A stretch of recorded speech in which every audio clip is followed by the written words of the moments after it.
Hi there, welcome to episode 4 of Dispatches from the Dugout.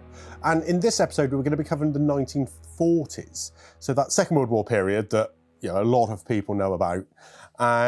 Most people think that it's the end of the Vickers, or the Vickers has ended already, and it's far from it. So we're going to be looking at a few specific questions. Obviously, it's way too big a subject to cover everything off in this short episode. So please make sure, from the start, please make sure you let us, any questions, comments, anything you have to warrant putting something else together in the future. Fill those questions up. Just let us know. Head over to Discord, join Patreon, head over to Discord, ask your questions. We're going to be looking at a brief what if, mainly around Merville, D-Day, some sort of hit items, how they work, taking some items from the collection that do look at the other campaigns around the world where the Vickers was involved, and then obviously looking at the small arms of the Second World War and how they developed, but not the normal stuff. Obviously, as we've gone through these series, we've updated the guns and the uniforms. So the Vickers, as it appears in the Second World War, now looks like quite a different gun. We've got a blast deflector and flash eliminator changed from the 30s. The barrel casing cover there is insulated. It was insulated before. You see those come along in the 30s, late 20s, 30s. Yeah. It's asbestos lined. This particular example isn't, so we can sniff this one. And then fitted with a dial sight that we talked about in the last episode. And Tom, if you could just reach down and grab that liner, that ammunition box liner. So I talked about ammunition from the collection last time. This is what it's coming in. This is ammunition coming from the factory, ready like this. And the belt's changed as well at this point. Yep, so we've gone to a cloth ammunition belt as well. So disposable. Everything is really set up for mass war. Tom's found one. Oh, next to him. Yeah, superb. A short length of that. Yeah. And we've updated the mannequin as well. But this directly relates to our what if. Yeah. So perhaps we'll talk about that when we we'll come back to it.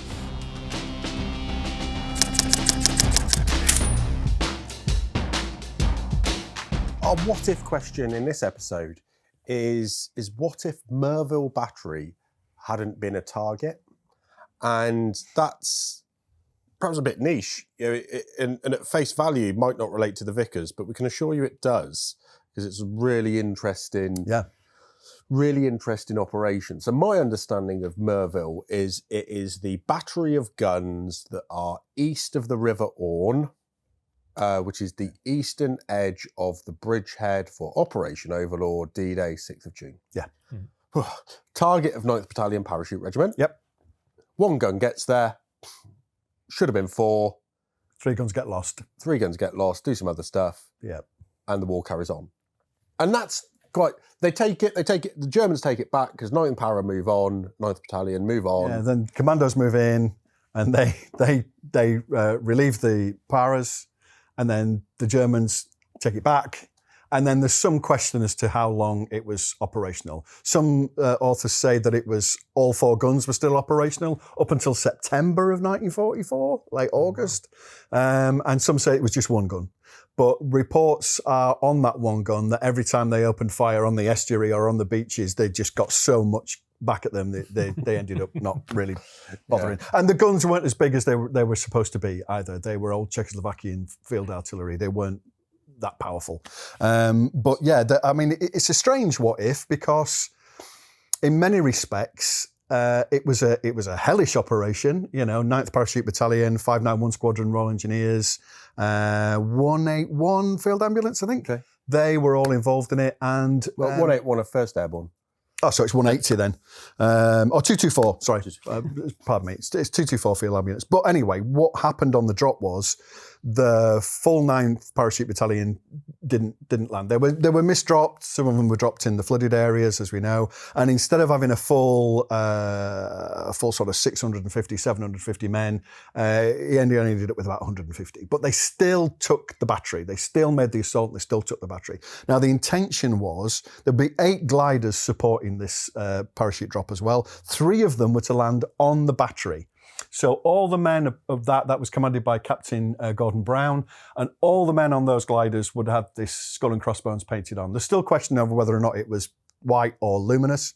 There's some some evidence that it was so luminous that the men were rubbing dirt into it to try and keep it down. But that was so because they'd be inside the battery as the assault was going in. So of course the paras need to know that these glider-borne men were there, and that's what they'd see. So it's become sort of famous, but it was only a very small. But it's become famous, like everybody had it. No, not at all. Only the men on the gliders had the skull and crossbones. The rest of the 9th Parachute Battalion didn't have it. But yeah, as we know from we were over there not so long ago, a couple of years ago. 2 years ago, yeah. And we know about McGeever's typewriter, which is the machine gun, the Vickers that survived. So that's the Vickers piece that's actually really interesting in that most people understand the Vickers gets there, does some flanking fire. Yeah, while the assault goes in. And then the story stops of that Vickers. Yeah, that's not what what certainly happens. Doesn't. Yeah. No, so that goes down to Chateau Saint-Côme. They make the 9th Parachute Battalion, once they're relieved by the commandos, they then move down to Chateau Saint-Côme, and the gun goes with them. And at this point, I think they also get some resupply over the next couple of days. Another couple of guns land. But at this point, as they're defending Chateau Saint-Côme, McGeever then straps the gun to a jeep and drives up and down, using it defensively against the Germans. Something we'll have to dig the jeep out, Tom. Yeah, because, no, definitely. Yeah, absolutely. Quite how he straps that to the jeep is like, what? Because at one point it says bonnet. Yeah, some what it says Tripod on the bonnet. We kind of thought it would work far better in the back of the jeep, maybe up on sandbags, but you know, it's more like how the Americans use their machine guns in the back. Yeah, exactly. But to bring it back to the what if, you know, the original what if is what if Merville hadn't been taken. Now it seems to me that what if, literally, what if it hadn't been taken? Would it have made a massive amount of difference? We've got it's an amazing action. We can't deny that at all. Going in with a quarter of what you're supposed to be going to, less than a quarter of what you're supposed to be using, is quite remarkable. But did it need to happen? It's almost at the same time as taking the Canal Bridge and the River Bridge, as we now know as Pegasus and Horsa bridges. But at the same time, is that necessary? And I think that with the intelligence that they had, it was necessary because those guns were supposed to be a bigger caliber. Okay. Yeah. So it's a little bit when you look at Pont de Hoc, they'd moved those guns back into the fields behind Pont de Hoc, hadn't they? So a whole operation of taking that peninsula was negated by the fact that the guns weren't there. So it's not so much a what if, it's a so what. Yeah. It's almost, you like, could say so that. what? Yeah. They took it, they didn't keep it, it got reoccupied. Yeah. It didn't matter. Actually, the naval firepower was so overwhelming. Well, that's quite something. There's also the fact that if the operation was successful, they needed to fire a flare before a certain time, before HMS Arethusa that was off the coast would then bombard it. The RAF had bombarded it with Lancasters shortly before the action. So then they've got to fire this flare to tell the Navy that they couldn't do that. The mortar to fire the flare wasn't there, so they couldn't do that. But then Arethusa decided not to bombard it anyway. So it's a bizarre operation, and it certainly warrants, if you haven't read about it or you don't know anything about it, then certainly do that. There's several books available that'll tell you all about the Merville operation. And it's something I think we'd like to do ourselves moving forwards, particularly looking at the action of the Vickers machine guns as part of 9th Parachute Battalion and how that one of McGeever's gun was used and then subsequently resupplied with further guns. Yeah, because at one point, you've got one gun arrives at Merville. Yeah. They get a few more, as you said. Then they get reinforced by some more. Yeah. By the time they're at Chateau Saint-Côme, the landings have happened as well. Yeah. And I think, by the 12th of June, they've got like 12 or 13 Vickers MGs from first. Yeah, no, the Black Watch are there by that point, are they? Yeah, so 51st Highland, I think, Yeah. to be corrected. Yeah. But they've got 1st, 7th Middlesex in carriers working alongside the parachute battalion, and then they lose it all, and they all go back down to one gun again. Yeah. So it's like, it's just such a fluctuation. I think specifically from a Vickers point of view, it's a fascinating story, and I think it certainly warrants more investigation from us. Yeah. And if anybody's got anything to add, we'd really, really appreciate your thoughts on that. I mean, we recognise that airborne stuff is populist, I suppose. Yeah. But it's also sort of central to certainly your interest in the Glider Pilot Regiment and how we all sort of got to know each other a little bit as well. But understanding that these these men jumped out of aircraft with the tripod, the Vickers, and one of your infographics shows it quite nicely, actually, of how they parachuted with this stuff, which is why only one gun gets there. Well, I think for Merville they were dropped in containers. Were they containers? I think throwing them out of planes. I think whatever. Jumping with it was more towards Operation Varsity in 1945. I think that was taking place. But for these, they were dropped in CLEs, and that's where they're losing them. Yeah, because a lot of all this area down here is flooded. And so they're sinking without trace. They're probably still there. Well, yeah, deep. We'll find them. Yeah. So I think it's just a really interesting aspect of the Vickers service. It's the same gun. Yeah. It's still the same Mark 1. Yeah. It's all this. One of the interesting things about 6th of June is, and I don't know, I'll have to have a look at the parachute battalions, but certainly the air landing battalions and 6th Air Landing Brigade only received their Vickers machine guns in the April. So they didn't know how to use all this indirect fire kit, so they didn't take it. Right, I didn't realise that. So they didn't take it.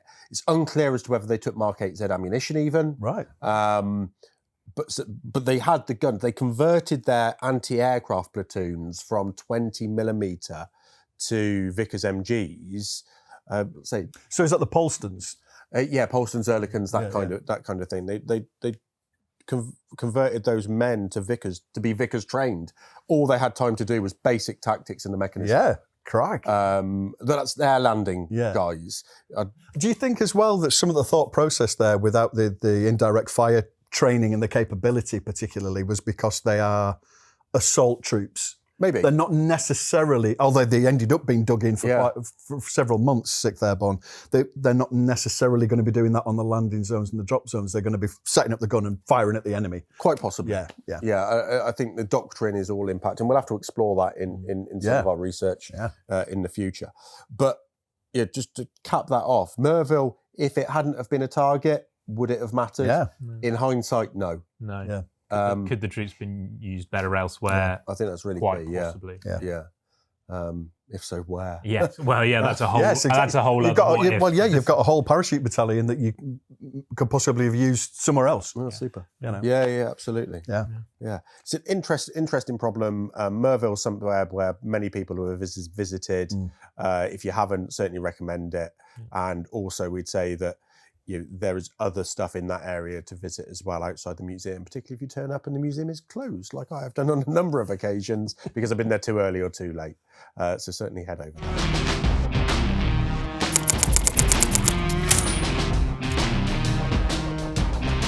If you like what you're watching and you want to see more, leave a comment on YouTube and we'll give one person from those comments each episode a month's free subscription to Patreon, where you can access all of our archive and the firing videos that go alongside this series. We'll also, because we don't want to leave you out, any patrons that leave comments on the Patreon site for that video, we are going to select one from across the series and send you a copy, wherever you are, one copy of the Pride of the Emigés book that we retail. Obviously, terms and conditions will apply, so please have a read of those before you enter any of those competitions.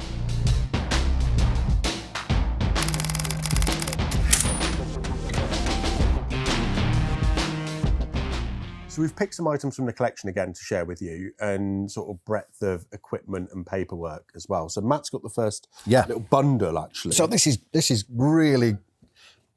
It's just really great. It's really fascinating. So it's from a Lance Sergeant Ness, who was Royal Scots Fusiliers, Scots Guards, and he was based in Burma. And what we've actually got is this Imperial Japanese map case, which is obviously he's managed to get from somewhere. And inside it, it's full of all his time in Burma. There's a notebook, sketchbooks, maps, letters home, letters from home, postcards from home. There's his wallet. It's wonderful. There's the Scots Guard shoulder title, which is nice. And then there's also, this is really cool. Did you see this when we looked at it before? This is his kit list. So this is London District Assembly Centre, scale of arms, ammunition, bedding, clothing, necessities and equipment. OCTU Indian Army, which is great. Okay, so that's the Officer Cadet Training Unit. Yeah. So then it just lists everything: his arms and ammunition, his equipment, his bedding, his tropical clothing and accessories. It's all there. This will all be scanned in and on Patreon. Again, come and support us. Come and join us on Patreon and support us, and you can see this and study it, because it's really something to see. And it's dated 3rd of January 1945, which is quite something. On top of that, quite nicely, are these maps of the Burma Miktila. Rip. I'm not going to rip it. So Miktila and Yamethin districts in southern Shan states. Again, they're quite heavily marked by, I think, the leather's got wet. Tannins and the leather. Leather's got wet. But yeah, I mean, there's two of these. There's one quite basic, and then there's this one which is superb, which is all in colour, which is just wonderful. And I've done quite a lot of reading up on Burma over the years. It's a very interesting campaign. So I can recognise quite a lot of the places on these maps. But just to be able to go through this pack and have a look at it is just priceless. I mean, it's wonderful. This is part of the Alistair Taylor collection, which is now part of, we're obviously curating that. Yeah, so we'll have was it Ness? We'll have his paybook, and that's where this sort of spins off from is Alistair Taylor's collection of paybooks and material that relates to it. This is some of that supporting material that will completely digitise, photograph everything, so that we can share it with as many people as possible. And Tom, something you've grabbed actually that we had from that collection as well. So this is the early war, 1939 to 1942 tanker's helmet, made of fibre. Is essentially just the crash helmet. Has no ballistic no ballistic protection at all, with the padded front back bumper. Back bumper. Sorry. Yeah. And this has a unit identifier on the side, is the Lothian and Lowland Border Horse Regiment. Yeah. This one's a very nice, very neat example. Still dated 1940. The patent pulp MFG Company Limited, 7.25. It's a good size actually. It won't fit me, but yeah, and just another really good example. They're pretty rare these days to find them. This was then replaced by the RAC helmet, which is very similar to the shell is the same as the Para airborne helmet, with a different liner and chin strap.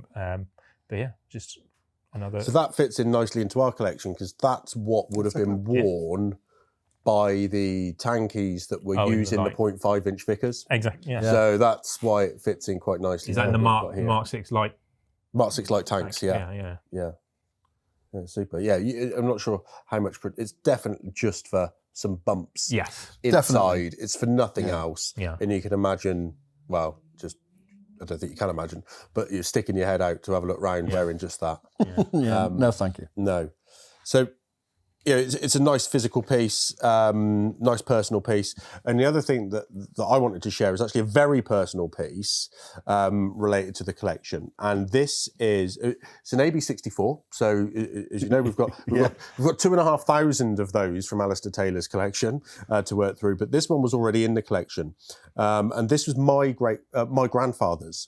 So John Hinton was my grandfather, and he was a Vickers machine gunner in the Second World War. And it's largely his influence. I won't say his fault, because I don't think he actually encouraged me to buy a Vickers machine gun.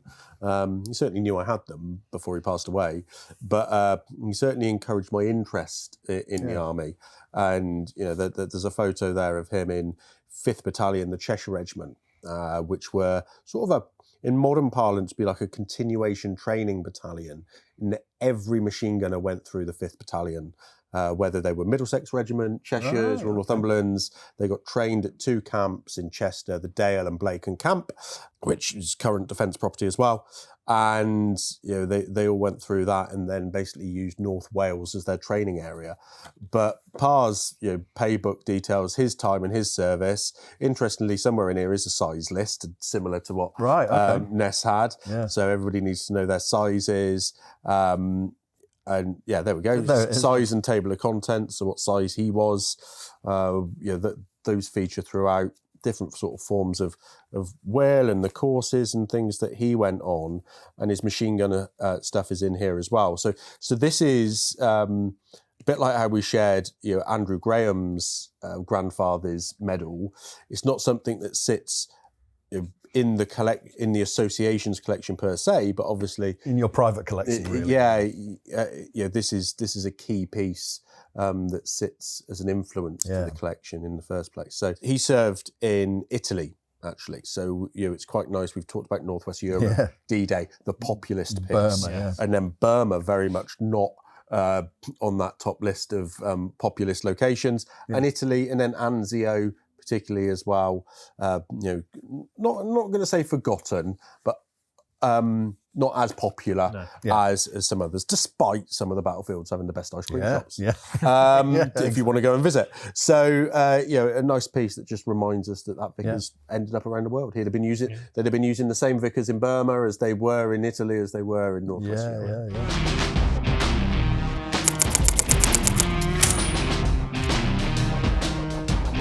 So there's lots we could talk about as the small arms of the 1940s. So much happens through the Second World War, but what we wanted to pick up is actually what happens at the end of the Second World War. As the British Army go in, we peak and we stay there to the 50s. So we're going to talk about some of the British Army's firearms in the 50s. But the Germans peak in their own way as well.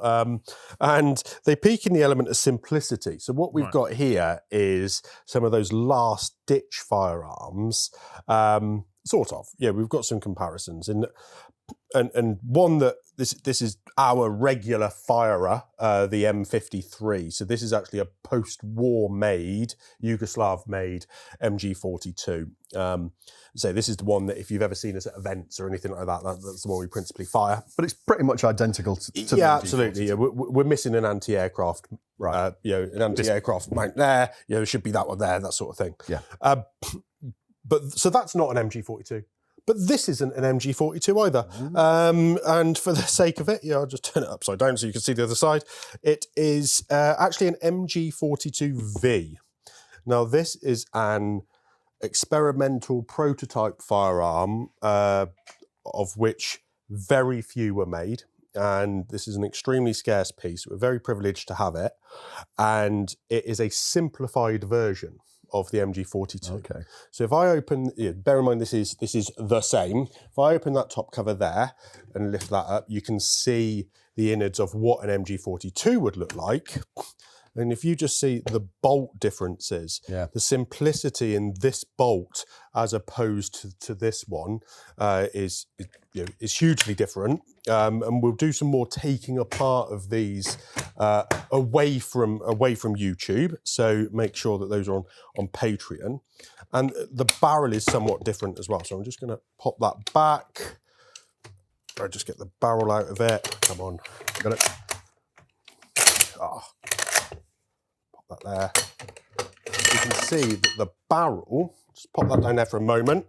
I'll get the other one out. That's clicked back. That might fire forward again. The catch on it is a little bit worn. Right then, guys.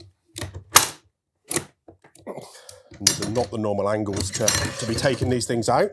And of course, they're not hot. But you can see the difference in how these two are simplified as well. So the barrels were being simplified. There's no additional machining around this. It's just a solid mounting block. So significant savings in time and your production quality. I'm not sure how compatible some of the parts are across. It's not something we've checked.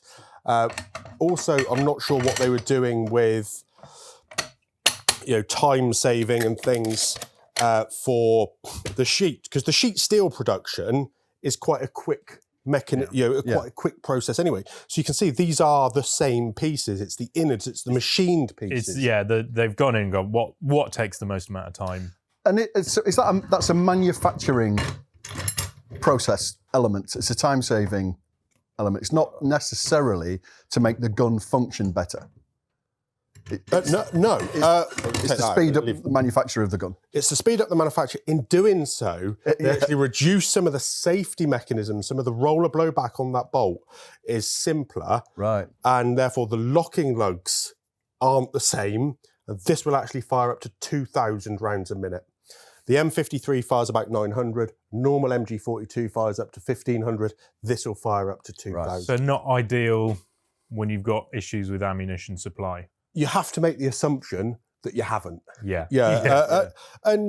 Or you have to make the assumption that you've got extremely untrained soldiers and you are still only getting 25 rounds out of a burst, but those bursts are in time significantly shorter, and therefore, or 15 rounds, it's just, and 15 rounds have gone in that direction. Yeah. So the idea is this is very much a defensive weapon when it's put into. And the MG45 comes from it. Yeah. The MG45 is a little bit more unknown. Some more were made apparently. Yeah. Possibly 65, maybe 100 different notes. But where they're being used and where they're being fought, Berlin, that last kind of throes of the war. Yeah.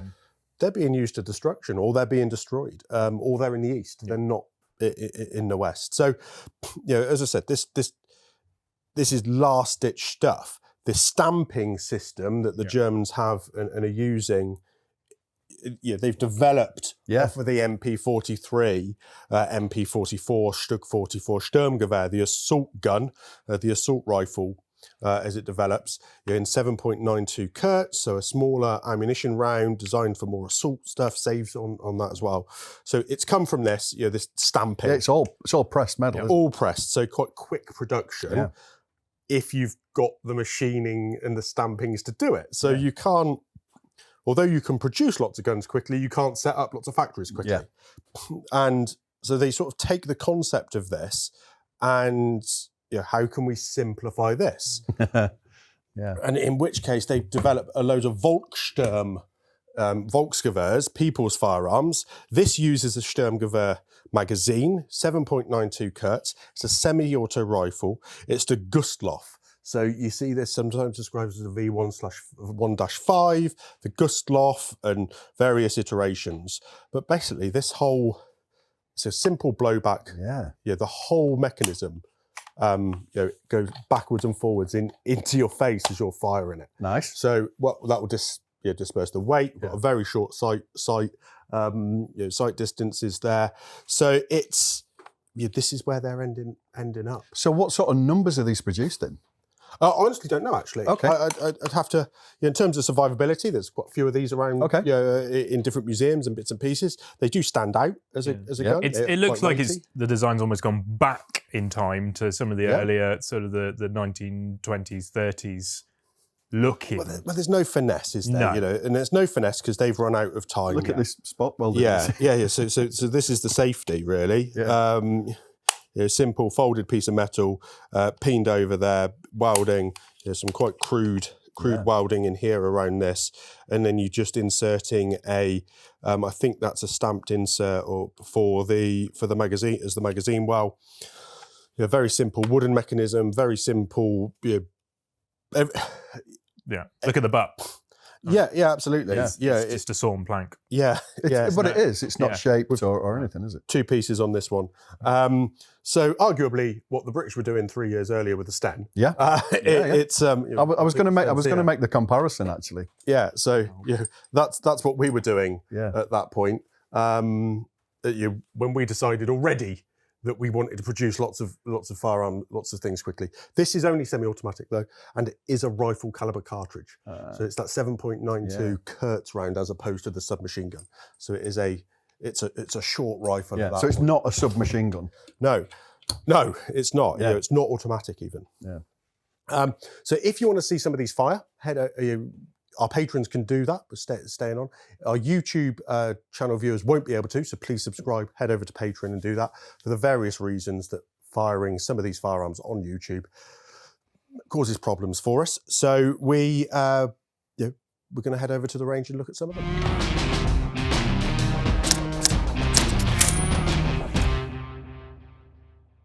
So we hope you've enjoyed that episode. The 40s has such a huge amount of information to cover that we've barely touched on it.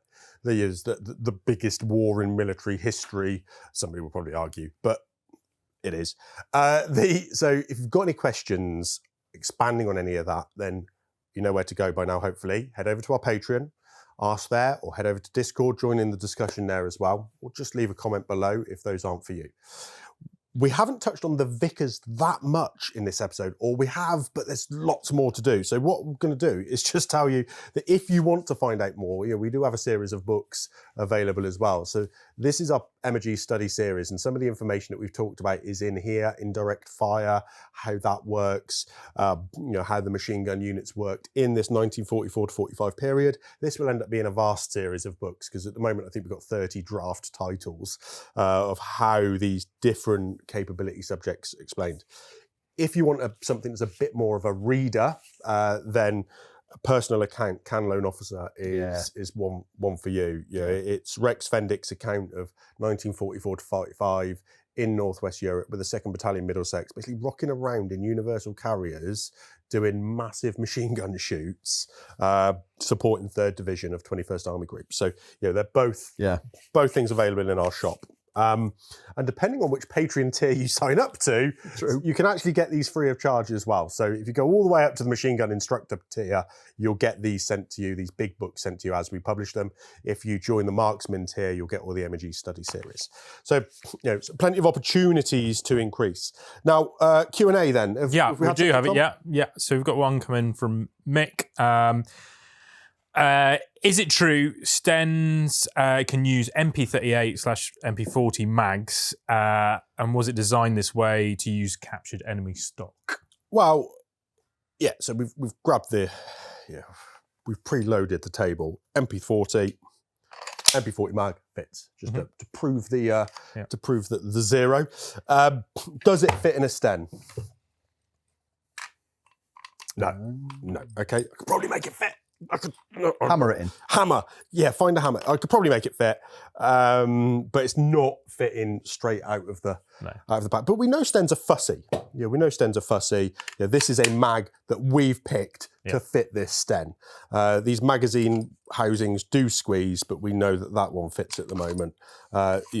Magazines are somewhat the weakness of some of these. So no, magazines don't, but clearly 9mm 9mm ammunition fits in both magazines, and it fits. Was it designed that way to use captured stocks?